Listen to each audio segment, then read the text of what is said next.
Assalamualaikum warahmatullahi wabarakatuh dan salam sejahtera. Saya Nur Aufar Maisha binti Muhammad Ul Hafiz Nizan, wartawan TV PSS Sekolah Kebangsaan Pasir Panjang, Kuala Terengganu. Pada hari ini, 30 April 2025, telah berlangsungnya Majlis Perancaran Nilam dan Kempen Galakan Membaca tahun 2025. Matlamat dan objektif nilam adalah untuk membina tabiat membaca dalam kalangan murid serta menggalakkan mereka agar terus menjana idea kreatif dan inovatif bagi menyemai tabiat membaca. Serentak dengan pelancaran nilam, pelbagai aktiviti dan program telah dirancang sepanjang minggu kempen Galakan Membaca yang bermula pada 30 April 2025 hingga 7 Mei 2025.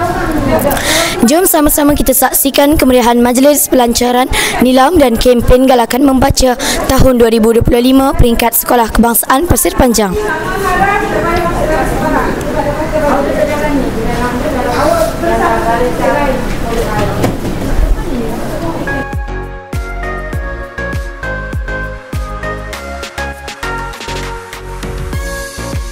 Mengambil peluang ini untuk mengucapkan terima kasih kepada semua, terutama kepada Jawatankuasa Pusat Sumber Sekolah dan juga guru penyelaras nilam, sahabat saya itu Teacher Izzati. Tepukan untuk Teacher Izzati kerana dengan sokongan kuat Teacher Izzati dan juga guru-guru Jawatankuasa Pusat Sumber, maka kami telah dapat memutuskan sebilangan besar program untuk kita galakkan murid sertai. Semua aktiviti yang akan berlangsung kita akan bahagikan kepada 3 kategori.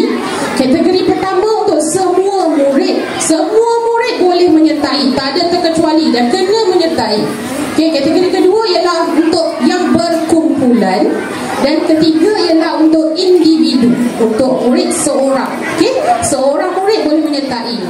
Alhamdulillah, bersyukur kita kehadrat ilahi kerana pada pagi ini kita dapat bersama-sama dalam satu majlis, itu majlis pelancaran kempen Galakan Membaca dan pembugaran nilam untuk tahun 2025. Marilah kita sama-sama merasmikan Majlis Pelancaran Kempen Galakan Membaca dan Pembugaran Nilam 2025 dengan rasmi.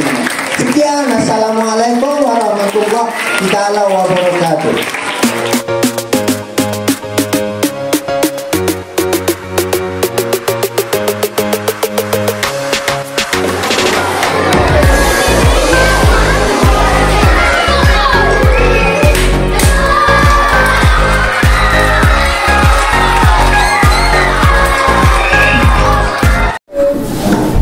Membaca jambatan ilmu, jadikan tabiat membaca sebagai budaya harian.